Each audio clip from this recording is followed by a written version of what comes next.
In this guide, I'm going to show you how to use text-to-speech on YouTube Shorts. This is Aiden from JustPause, and before we get into this guide, make sure to like the video and subscribe to the channel with all notifications on. It really does help with the channel, and it lets us know that you want more content like this, so we greatly appreciate it. If at any point throughout this guide you did have any questions, just ask them down in the comment section below, and we can help you out further. I'm going to be doing my best to reply to every single comment down there. Begin by opening up the YouTube app, and you need to start recording or just creating a short. We're just going to go ahead and record, 2 seconds of a black screen real quick.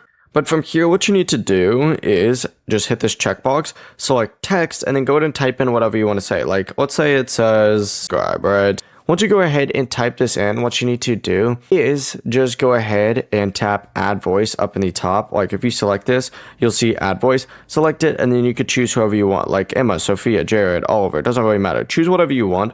Select this, and then of course you could just move this or even just hide it. It's completely up to you, and it's not going to be text to speech. Now of course you can adjust the timing if need be. You could swipe up and edit, and you could see it's saying it right here. The process is as simple as that though. Before you do leave, make sure to like the video and subscribe to the channel with all notifications on. It really does help with the channel, and it lets us know that you want more content like this. We'd greatly appreciate it. And if at any point throughout this guide you did have any questions, just ask them down in the comment section below, and we can help you out further. I'm going to be doing my best to reply to every single comment down there. Peace.